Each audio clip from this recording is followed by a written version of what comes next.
അതുപോലെ സാറിൻ്റെ leadership style ഇപ്പം ചില ആളുകളുണ്ട്, ഇപ്പോൾ CEOs ആണെങ്കിലും MDs ആണെങ്കിലും ഒന്നവർ ആർക്കും അപ്രോച്ചബിൾ ആയിരിക്കില്ല, അവരുടെ അടുത്തേക്ക് വരാൻ പറ്റില്ല.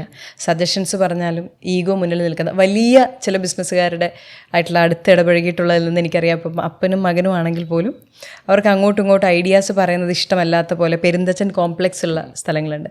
അപ്പം ആസ് എ ലീഡർ, കാരണം it's very important to be a good leader, ഒരു കമ്പനി ഏറ്റവും മുന്നിലോട്ട് നയിക്കുക എന്നുള്ളതിൽ. അപ്പോൾ സാറിൻ്റെ ലീഡർഷിപ്പ് സ്റ്റൈൽ, അങ്ങനത്തെ ഒരു മാനേജ്മെൻറ്റ് സ്റ്റൈൽ അതെങ്ങനെയാണ്? ഒന്ന്, എൻ്റെ പരിമിതികൾ എനിക്ക് നന്നായി അറിയാം എന്നുള്ളതാണ്. ഞാൻ ഇത്രയേ ഉള്ളൂ എന്നുള്ള തിരിച്ചറിവ് ഉള്ളതുകൊണ്ട് തന്നെ അഭിപ്രായങ്ങൾ ഇങ്ങനെ കാത്തിരിക്കുക നമ്മൾ കേൾക്കാനായിട്ട്. വാസ്തവത്തിൽ എന്തെങ്കിലും കൺസ്ട്രക്റ്റീവായിട്ടുള്ള ഒരു അഭിപ്രായം ഓക്സിജനിൽ ആരെങ്കിലും പറയണം എന്നാണ് രാവിലെ ഞാൻ ആഗ്രഹിക്കുന്നത്. എന്തെങ്കിലും ഒരു പുരോഗമനപരമായിട്ടുള്ള നമുക്ക് കൺസ്ട്രക്റ്റീവായിട്ടുള്ളൊരു തോട്ട് ഓക്സിജന് വേണ്ടി നമ്മുടെ ടീമിലുള്ള ആൾ കൊണ്ടുവന്നിരുന്നെങ്കിൽ എന്ന് ആഗ്രഹിച്ചിരിക്കുന്ന ഒരാളാണ്. കാരണം ഞാൻ പരിമിതമായ കഴിവുകളുള്ള ആളാണെന്നുള്ള ബോധ്യം എനിക്കുണ്ട്. അപ്പോൾ സ്വാഭാവികമായിട്ടും അത്തരം അഭിപ്രായങ്ങളെ ഭയങ്കരമായിട്ട് നമ്മൾ പ്രോത്സാഹിപ്പിക്കും. നമ്മളത് ചർച്ച ചെയ്യുന്നു, നമ്മളത് അതിനകത്ത് പ്ലസ്സും മൈനസും നമ്മൾ അവരുമായിട്ട് ഒരുമിച്ചിരുന്ന് ഡിസ്കസ് ചെയ്യുന്നു, ആ തീരുമാനം ഇംപ്ലിമെൻറ്റ് ചെയ്യുന്നു. അങ്ങനെയാണ് ഇതുവരെ പോയിട്ടുള്ളത്. അതുപോലെ സാറിനൊരു വലിയ ആക്സിഡൻറ്റ് ഒരിടയ്ക്ക് നടന്നിട്ടുണ്ട്. എന്തായിരുന്നു സാർ? കാർ ആക്സിഡൻ്റ് ആയിരുന്നു. അതെ. അതൊക്കെ നമുക്ക് ഭയങ്കര പിന്നീട് പോസിറ്റീവായിട്ട് മാറാണ്. ഈ കാർ ആക്സിഡൻറ്റ് പോസിറ്റീവ് എന്നല്ല ഞാൻ പറഞ്ഞത്. അതിനുശേഷം ഞാൻ ഈ ഒരു 6 months ഫുള്ള് വീട്ടിൽ തന്നെയൊക്കെ റെസ്റ്റ് ചെയ്യായിരുന്നു. അപ്പോൾ ഇങ്ങനെ ബെഡ് റിഡനൊക്കെ ആയിരുന്നു. ആ സമയത്തൊക്കെ ഒത്തിരി നമുക്ക് ചിന്തിക്കാനുള്ള സമയം കിട്ടി. നമുക്ക് വലിയ റിയലൈസേഷൻസ്, നമുക്ക് ധാരാളം വായിക്കാനും ഒക്കെ ഉള്ള സമയം കിട്ടുകയാണല്ലോ. അപ്പം നമ്മളുടെ പല കാര്യങ്ങളെക്കുറിച്ചുള്ള കാഴ്ചപ്പാടുകൾക്കൊക്കെ ഒരു മാറ്റം അങ്ങനെയും ഞാൻ ആ അവസരത്തെ പോസിറ്റീവായിട്ടാണ് ഇപ്പോൾ കാണുന്നത്. നമ്മൾ അറസ്റ്റ് ചെയ്ത സമയമൊക്കെ പല ടീമിൻ്റെ ഒരു ഇമ്പോർട്ടൻസ്, അതായത് എല്ലാം പീപ്പിളാണെന്നുള്ളൊരു തിരിച്ചറിവ് അല്ലേ. നമ്മൾ ബിസിനസ്സിൽ ഫുൾ ടൈം ലൈവായിരുന്ന സമയത്ത് ആണ് അത് ഉണ്ടാകുന്നത്. ആ സമയത്ത് നമ്മളെ താങ്ങി നിർത്തുന്ന നമ്മുടെ ടീമാണല്ലോ. അപ്പോൾ അങ്ങനെയാണ് ഈ ടീമിലേക്ക് നമ്മൾ കൂടുതൽ ഇൻവെസ്റ്റ് ചെയ്യേണ്ടതിൻ്റെ ആവശ്യകത, അവരുടെ ഇമ്പോർട്ടൻസ് ഒക്കെ നമുക്ക് റിയലൈസ് ചെയ്യപ്പെട്ട അവിടെയാണ്. പിന്നെ അത് കൂടാതെ തന്നെ നമുക്ക് കുറേ കാര്യങ്ങളിൽ നമുക്ക് ഈ ഒഴിവ് സമയം കിട്ടുകയാണല്ലോ. അപ്പോൾ അങ്ങനെ വായിക്കാനും പല കാര്യങ്ങളും മനസ്സിലാക്കാനും ഒരു വലിയ അവസരമായിട്ടത് മാറി. സാറിൻ്റെ ബിസിനസ്സിലെ ഒരു സ്റ്റൈല് റീഇൻവെസ്റ്റ് ചെയ്യുന്നതാണെന്നാണ് ഞാൻ മനസ്സിലാക്കുന്നത്. അതായത് സാർ വീട്ടിൽ കൊണ്ടുപോയി വെക്കുകയോ, സാർ നേരത്തെ പറഞ്ഞ പോലെ ബാങ്കിൽ ഇത്ര ബാലൻസ് കാണുകയല്ല, ഇതിൻ്റെ ഗ്രോത്തിന് വേണ്ടിയിട്ട് റീഇൻവെസ്റ്റ് ചെയ്യുക എന്നുള്ളത്. ഫ്രം എക്സ്പീരിയൻസ് ഇപ്പോൾ ഞാൻ സാറിൻ്റെ അടുത്ത് ചോദിക്കട്ടെ, ഒരു ബിസിനസ്സുകാരൻ ഇപ്പോൾ ബിസിനസ് ചെയ്തുകൊണ്ടിരിക്കുന്ന ഒരാളാണെങ്കിൽ എത്ര % ശരിക്കും ഒരു റീഇൻവെസ്റ്റ് ചെയ്യണം? കാരണം മസ്റ്റായിട്ടും ചെയ്യണം എന്നാണ് എല്ലാവരും പറയുന്നത്. അപ്പോൾ അതിൽ എത്ര % വരെ റീഇൻവെസ്റ്റ് ചെയ്യണം? പെർസെൻറ്റേജ് ഞാൻ അങ്ങനെ കൃത്യമായി പറയാൻ പറ്റുന്നില്ല. പക്ഷേ നമ്മളിപ്പോൾ ആയിരിക്കുന്ന ബിസിനസ്സിൻ്റെ ഒരു സാധ്യത മുന്നോട്ടുണ്ടെങ്കിൽ, ചില ബിസിനസ്സുകൾക്ക് ഡീഗ്രോയിങ് ആണ് വാസ്തവത്തിൽ. അത്തരം ബിസിനസ്സുകൾ നമ്മൾ റീഇൻവെസ്റ്റ് ചെയ്തിട്ട് കാര്യമില്ല. ബെറ്റർ നമ്മൾ ചിലപ്പം ഡൈവേഴ്സിഫിക്കേഷൻ പോകുന്നതായിരിക്കും നല്ലത്. പക്ഷെ നമ്മുടെ ആയിരിക്കുന്ന മേഖലയിൽ ഒരു ഗ്രോത്ത് ഓപ്പർച്യൂണിറ്റി ഉണ്ടെങ്കിൽ ഉറപ്പായിട്ടും നമ്മൾ റീഇൻവെസ്റ്റ്മെൻറ്റിന് മുഖ്യ പ്രാധാന്യം കൊടുക്കണം. പലപ്പോഴും എനിക്ക് തോന്നുന്നു സംഭവിക്കുന്നത്, നമ്മളൊരു നല്ല ബിസിനസ് നിൽക്കുമ്പം തന്നെ ഡൈവേഴ്സിഫിക്കേഷൻ എന്നുള്ള ഒരു തോട്ടിൽ വല്ലാതെ ഡൈവേഴ്സിഫൈ ചെയ്ത് ഫണ്ട് കൊണ്ടുപോകും. അപ്പോൾ എക്സിസ്റ്റിംഗ് ബിസിനസ്സിൽ ഫണ്ടിൻ്റെ ഇഷ്യൂ വരും, റൊട്ടേഷൻ ബാധിക്കും, നമ്മുടെ സപ്ലൈസുമായിട്ടുള്ള റിലേഷൻഷിപ്പിനെ ബാധിക്കും. കാലക്രമേണ എക്സിസ്റ്റിംഗ് ബിസിനസ് വല്ലാതെ അങ്ങ് ഷ്രിങ്ക് ചെയ്യും. പുതിയ ഉദ്ദേശിച്ച ബിസിനസ് നന്നായി ഫ്ലറിഷ് ചെയ്ത് വന്നുമില്ല. അപ്പോൾ ഒന്നുമില്ലാത്തൊരവസ്ഥയിലേക്ക് ഇവഞ്ച്വലി നമ്മൾ അതിലേക്ക് പോകുന്നു. അപ്പം ഇതിൽ തന്നെ ഒരു സാധ്യത ഉണ്ടെങ്കിൽ, നമ്മുടെ പറമ്പിൽ ഒരു നിധി ഉണ്ടെങ്കിൽ അവിടെ കുഴിക്കണ്ടേ, അവിടെ കുഴിച്ചുകൊണ്ടേ ഇരിക്കുക എന്നുള്ള ആ പ്രിൻസിപ്പിളാണ്. അപ്പം അതൊന്ന് കംപ്ലീറ്റ് ചെയ്തിട്ട് നമുക്ക് അടുത്തേക്ക് പോകാം. അല്ല, പാരലൽ നമുക്ക് ചെയ്യാം. പക്ഷേ മേജർ നമ്മുടെ ആ പ്രൈം ബിസിനസ്സിനകത്ത് നമ്മുടെ മേജർ ഇൻവെസ്റ്റ്മെൻറ്റും നമ്മുടെ ക്യാഷ് ഫ്ലോയും കിടക്കണം. കാരണം അത് നമ്മുടെ ഒരു പ്രൈമായിട്ടുള്ള സംഭവമാണ്, ഫൗണ്ടേഷനാണല്ലോ. അതിൽ നിന്നുകൊണ്ട് നമുക്ക് മറ്റ് ബിസിനസ്സിനെക്കുറിച്ച് ചിന്തിക്കാവുന്നതെന്നുള്ളതാണ് എൻ്റെ വിശ്വാസം. എൻ്റെ ഒരു സുഹൃത്ത് വെരി ഫേമസ് ഒരു ആർക്കിടെക്റ്റാണ്. അപ്പം പുള്ളി ഒരു ചെറിയ കാറായിരുന്നു. അപ്പോൾ ഈ കാറുമായിട്ട് പുള്ളി റേറ്റുകൾ പറയുന്നു. ഒരു തരത്തിലും ക്ലയൻസിന് ആ റേറ്റ് കൊടുക്കാൻ തയ്യാറല്ല. പുള്ളി പറയുന്ന റേറ്റ്, അവർ പറയുന്ന അത്രയും റേറ്റ് ഇല്ല, നെഗോസിയേഷൻ പ്രശ്നങ്ങളെല്ലാം. And he boat A premium car. അതിനുശേഷം ക്ലയൻറ്റ് മീറ്റിങ്സിന് ചെല്ലുന്നു. പുള്ളി പറയുന്ന റേറ്റ് ഓക്കെയാണ്, ഒരു നെഗോസിയേഷൻ ഇല്ല. എന്നിട്ട് ഇവൻ എൻ്റെ അടുത്ത് പറഞ്ഞതാണ്, ഈ ബിസിനസ് ആണെങ്കിലും ക്വാളിറ്റിയുടെ കൂടെ തന്നെ ലുക്സും നമ്മൾ പോർട്രേ ചെയ്യുന്നൊരു ഇമേജും ഭയങ്കര ഇമ്പോർട്ടൻ്റ് ആണെന്നുള്ളത്. പക്ഷെ അത് അവൻ എൻ്റെ അടുത്ത് പറഞ്ഞൊരു കാര്യമാണ്. ഞാൻ സാറിൻ്റെ അടുത്ത് ചോദിക്കുകയാണ്, ഈ ബിസിനസ്സിൽ നമ്മളങ്ങനെ നിൽക്കാനായിട്ട്, നമുക്കൊരു റെസ്പെക്റ്റ് കിട്ടാനായിട്ട്, ആളുകൾ ട്രസ്റ്റ് ചെയ്യാനായിട്ട് എത്രത്തോളം ഈ കാണിക്കുന്ന കാര്യങ്ങൾ ഇമ്പോർട്ടൻ്റ് ആണ്? എനിക്ക് ഒട്ടും തന്നെ അങ്ങനെ തോന്നിയിട്ടില്ലെന്നുള്ളതാണ് വാസ്തവം. മേ ബി ഇനിഷ്യൽ ഡേയ്സിലൊക്കെ ഒരു ബിസിനസ്സുകാരൻ അങ്ങനെ തോന്നാം. മാന്യമായ വസ്ത്രം ധരിക്കുക എന്നുള്ളത് നമ്മളെല്ലാം ചെയ്യുന്ന കാര്യമാണ്. അവരവരുടേതായ രീതിയിൽ മാന്യമായ വസ്ത്രധാരണം, വൃത്തി മെനയുള്ള രീതിയിൽ. അതിനപ്പുറത്തേക്ക് പോഷ്നസ്, നമ്മളിപ്പോൾ ഒരു പർട്ടിക്കുലർ ബ്രാൻഡ് ഇട്ട് കഴിഞ്ഞാൽ നമ്മളെ കൂടുതൽ ശ്രദ്ധിക്കും. ഒരു പർട്ടിക്കുലർ ബ്രാൻഡിൻ്റെ ഷർട്ട്, ആ ബ്രാൻഡിൻ്റെ ലോഗോ കണ്ടു കഴിഞ്ഞാൽ നമ്മളെ പ്രത്യേകം ശ്രദ്ധിക്കും, അല്ലെങ്കിൽ അങ്ങനെയൊക്കെയുള്ള എനിക്കൊരിക്കലും തോന്നാത്തൊരു ചിന്തയാണത്.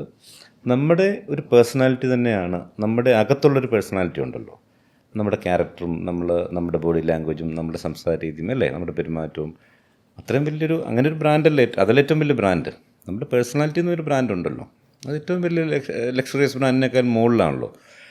അപ്പോൾ നമ്മളൊക്കെ പൊതുവിൽ ഈ നാട്ടിൽ റെസ്പെക്റ്റ് ചെയ്യുന്ന ഏറ്റവും വലിയ ആളുകൾ ഏത് ബ്രാൻഡ് ഡ്രസ്സായിട്ടിരിക്കും നമ്മൾ ആരെങ്കിലും നോക്കാറുണ്ടോ? നമ്മൾ ആ വ്യക്തിയെ മാത്രമേ കാണുന്നുള്ളൂ പലപ്പോഴും. ഡ്രസ്സിലേക്കൊന്നും അങ്ങനെ എനിക്ക് പോകാൻ പറ്റുന്നില്ല. ഇപ്പം ഞാനൊരു ന്യൂനപക്ഷമായിരിക്കാം ചിലപ്പം, എനിക്കറിയില്ല. എനിക്ക് അവർ വന്ന കാർ ഏതാണെന്നോ അല്ലെങ്കിൽ അങ്ങനെ നോക്കാനായിട്ട് തോന്നാറില്ല. ഇപ്പം നോക്കുന്നവർ ധാരാളം ഉണ്ട് കേട്ടോ, ഞാൻ ഇല്ലെന്നല്ല പറഞ്ഞത്. പക്ഷേ ഐ ബിലോങ്സ് ടു മറ്റേ സൈഡാണ്. കാരണം ആ വ്യക്തിത്വത്തിലാണ് നമ്മൾ ആ വ്യക്തി എന്താണ്, ആ വ്യക്തിയുടെ കാമ്പ് എന്താണ്, അവരുടെ സോൾ എന്താണ്, ഇതൊക്കെയാണല്ലോ നമ്മൾ സാധാരണഗതിയിൽ പരിചയപ്പെട്ട് കുറച്ച് കഴിയുമ്പം അല്ലേ അതിലേക്കാണല്ലോ പോകുന്നത്. ഇപ്പം നമ്മളെ കാണാനും നിരവധിയായിട്ടുള്ള ആളുകൾ വരുമല്ലോ, ബിസിനസ് ആയതുകൊണ്ട് നമ്മുടെ സപ്ലൈസ് വരും, അല്ലാതെ ഒത്തിരി ആളുകൾ വരാറുണ്ട്. അപ്പം ഈ സമൂഹത്തിൽ നിന്ന് പല രീതിയിലുള്ള ആളുകൾ വരാറുണ്ട്. അപ്പം നമ്മൾ ആ പേഴ്സണാലിറ്റീസിനെയാണല്ലോ ഇപ്പോഴും 5 മിനിറ്റ് കഴിഞ്ഞാൽ പിന്നെ നമ്മൾ അതിലേക്ക് എത്തുമല്ലോ, സ്വാഭാവികമായിട്ട് നമുക്ക് എത്താൻ പറ്റുമല്ലോ. ഞാനതിന് അത്ര ഇമ്പോർട്ടൻസ് കൊടുക്കുന്നില്ല.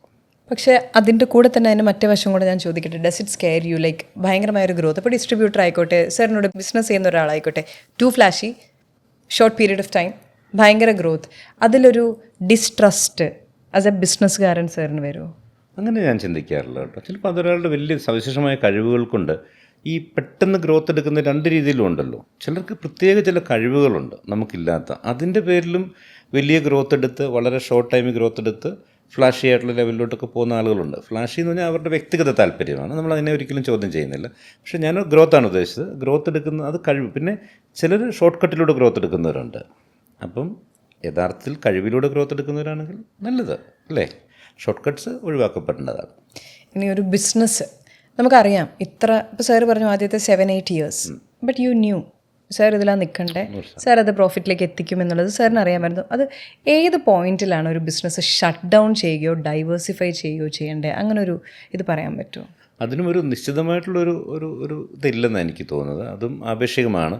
കാരണം ആ ബിസിനസ്സിന് സാധ്യത മുന്നോട്ടുണ്ടെങ്കിൽ നമുക്ക് ട്രൈ ചെയ്തുകൊണ്ടിരിക്കും. പലപ്പോഴും നമ്മുടെ ചില പ്രോസസ്സിലെ ഇഷ്യൂസും ഉണ്ടാകാം നമ്മൾ അന്ന് അങ്ങനെ ആയതേ.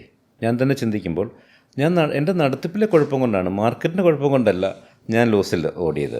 ഒരിക്കലും മാർക്കറ്റിനെ കുറ്റപ്പെടുത്താൻ പറ്റില്ല. പലപ്പോഴും ഒരാൾ ബിസിനസ് ലോസിൽ വരുന്ന ഉടനെ മാർക്കറ്റിനെയും കോമ്പറ്റീറ്റേഴ്സിനെയും ആളുകളെയും കുറ്റപ്പെടുത്തും. ആളുകൾ ബാർഗെയിൻ ചെയ്യുന്നു, കോമ്പറ്റീഷൻ ഭയങ്കരമായിട്ട് അറ്റാക്ക് ചെയ്യുന്നു, കേരളത്തിൽ മുഴുവൻ ഇങ്ങനെ പ്രശ്നങ്ങളെന്ന് പറയും. പക്ഷേ വാസ്തവത്തിൽ നമ്മുടെ അതേ ബിസിനസ് മറ്റൊരാൾ നന്നായി നടത്തുന്നുണ്ടല്ലോ. അപ്പം നമ്മുടെ പ്രോസസ്സിൻ്റെ വിഷയമായിരുന്നു, നമ്മുടെ സ്ട്രാറ്റജിയുടെ പ്രോബ്ലമായിരുന്നു എന്നുള്ള ആ റിയലൈസേഷനിൽ നമ്മൾ തിരുത്തി കഴിഞ്ഞാൽ ഡെഫിനറ്റ്ലി അതേ ബിസിനസ് തന്നെ നമുക്ക് രണ്ടാമത് കൊണ്ടുവരാൻ പറ്റും. അത് നിർത്തേണ്ട ആവശ്യം വരില്ല. പക്ഷേ പ്രൊവൈഡഡ് ആ പ്രോഡക്റ്റിനോ ആ സേവനത്തിനോ നാട്ടിൽ ആവശ്യം ഉണ്ടായിരിക്കണം അല്ലേ, ഉണ്ടെങ്കിലേ നമ്മളതിന് പണിയെടുത്തിട്ട് കാര്യമുള്ളൂ. അല്ലാത്ത പക്ഷം പിന്നെ അതിൽ എഫർട്ട് ഇട്ടിട്ട് കാര്യമില്ല. ചിലർ തീർത്തും ആവശ്യമില്ലാത്തൊരു പ്രൊഡക്റ്റിലോ സേവനത്തിലോ കണ്ടമാനം ഇൻവെസ്റ്റ് ചെയ്ത് വർക്ക് ചെയ്യും അല്ലേ, അതിൻ്റെ പേരിൽ ഫെയിലിയേഴ്സ് വരാറുണ്ട് കേട്ടോ.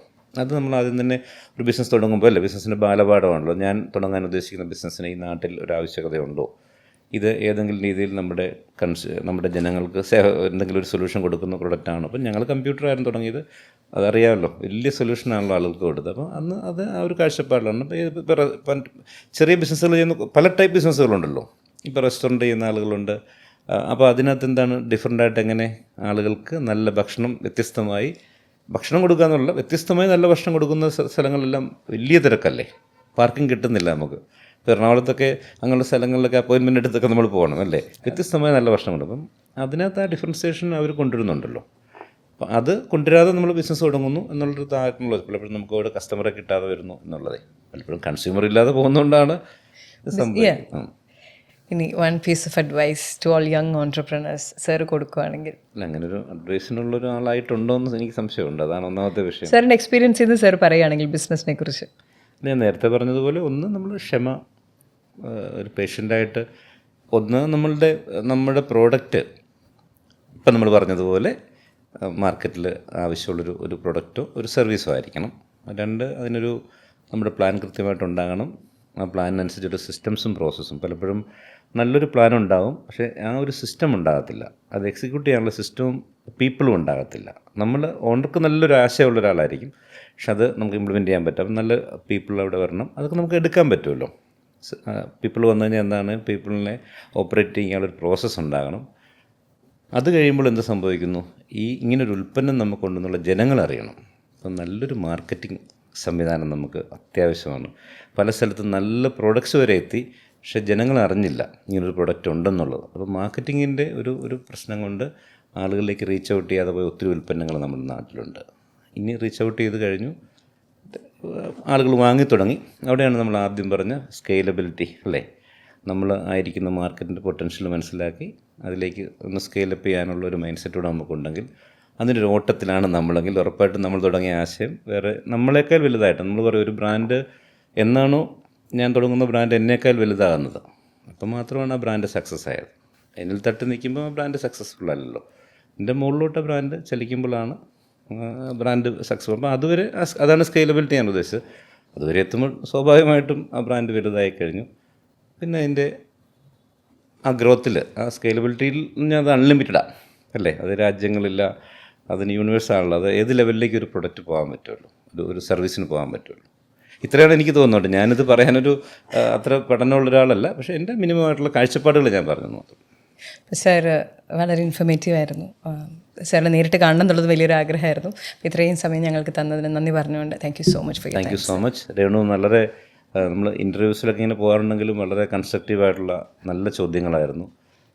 മനസ്സ് തുറന്ന് നമുക്ക് ഒരു വെറും ഒരു സംസാരം പോലെ തന്നെ ഒരു ഇൻ്റർവ്യൂവിനൊക്കെ അപ്പുറം നമ്മൾ നല്ല നിമിഷങ്ങളായിരുന്നു. ഞാനത് ഓർത്തിരിക്കും. Okay, thank you. Thank you sir.